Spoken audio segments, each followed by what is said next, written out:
श्री स्वामी समर्थ. आज होळी. होळीच्या सर्वांना हार्दिक शुभेच्छा. तर आज होळी होती म्हणून पुरणपोळीचा स्वयंपाक केला होता. पण सुट्टी नव्हती. मग यायला 4 वाजले. 4 वाजता आल्यानंतर मग स्वयंपाकाची तयारी, घरातलं थोडंसं आवरायचं होतं, ते आवरलं. त्याच्यानंतर बाकीची तयारी. याच्यात 6 वाजले. 6 वाजता लाईट गेली. स्वयंपाक करायचा तर लाईट गेली. स्वयंपाकाला थोडंसं उजेड होता, त्यामुळं मग झाला उजेडात काही स्वयंपाक. आणि विशेष म्हणजे लाईट कधीच जात नाही. दिवसभर काही घरी दोघं पण नसतो, त्यामुळं कधी प्रश्नच येत नाही. आणि मग संध्याकाळी थोड्या वेळ जाते. पण आज नेमकं सणासुदीची लाईट बऱ्याच वेळ गेली आणि घरात मेणबत्ती पण नाही. लाईटच जात नाही तर मेणबत्ती तरी कशाला ठेवायची. मग थोडा वेळ इकडं तिकडं केलं, आली लाईट. मग स्वयंपाक झाला होता, थोडाफार झाला होता, थोडंसं राहिलं होतं. मग पुरणपोळी केली होती. आज होळीला आमच्याकडे पुरणपोळीच करतात, म्हणून पुरणपोळी केली होती. तर होळी पेटवायला जायचं होतं, पण मिस्टर आले, म्हटले मला भूक लागली. मग त्यांना नैवेद्य वगैरे करून बाजूला ठेवला आणि त्यांना पोळी करायला जेवायला दिलं. पोळी करून जेवायला दिलं त्यांना. तर येतात मला पोळ्या.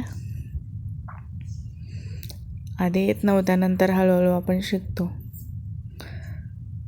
माझं आवरलं होतं, थोडंफार राहिलं होतं.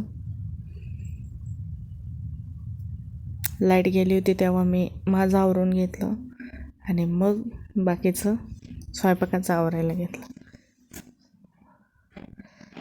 पोळ्याही करत होते आणि त्यांना जेवायलाही वाढत होते. दोन्ही कामं चालली होती. मध्येच हे लागतं ते लागतं आणि पुरणपोळी गरमच आवडते, त्यामुळं ते पण द्यायची कामं चालू होती.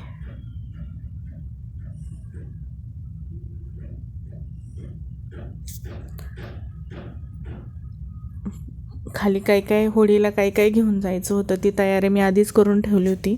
मग नंतर खूप उशीर झाला की मग परत आपल्यासाठी कोण थांबत नाही ना, त्यामुळं मग आधीच सगळी तयारी करून ठेवली होती. आणि मग आवरलं.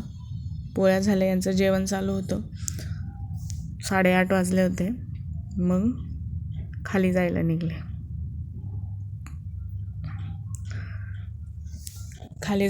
तर बऱ्याच बायका येत होत्या.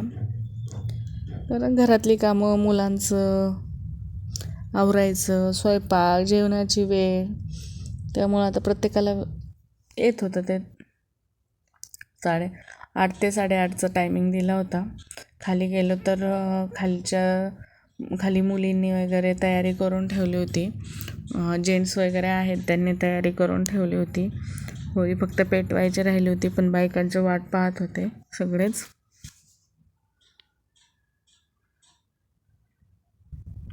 बायकाही येत होत्या.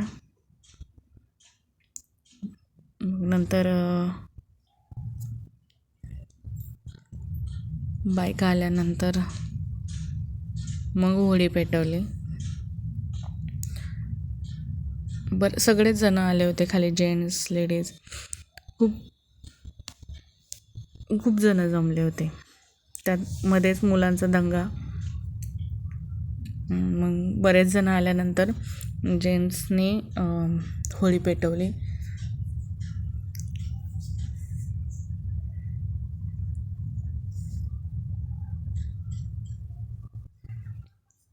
होळी पेटवल्यानंतर मग चाललं होतं त्यांचं होळी पेटवायचं काम. त्याच्यात वारं पण होते.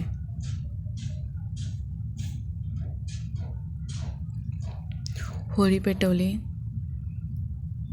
त्यानंतर बायकांनी पूजा वगैरे केली. मुलं पण त्यांचं इथं चाललं होतं. त्यानंतर मग हळदी कुंकू बायकांना वगैरे लावून घेतली. हो, थोडंसं रंग पण लावले चेहऱ्यांना. आणि मग थोडा वेळ थांबलो.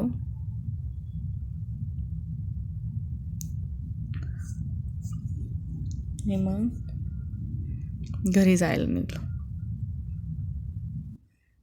पहा कशी मुलं दंगा घालतात. शेवटी ती मुलंच, पण असंच जीवन चांगलं. कारण ह्या जीवनामध्ये ना, आपल्या आत्ता ह्या जीवनामध्ये खूप सुख तर कमी, पण एवढं दुःख असतं ना की ते आपण कधी कुणाशी शेअर पण करू वाटत नाही. प्रत्येकाला आपलं दुःख मोठंच वाटतं. ह्या सगळे दुःख ह्या होळी सर्वांचे जळून राख होऊ दे, हीच स्वामीचरणी प्रार्थना.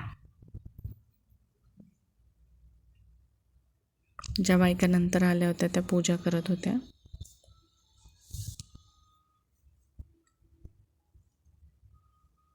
पूजा वगैरे केली आणि मग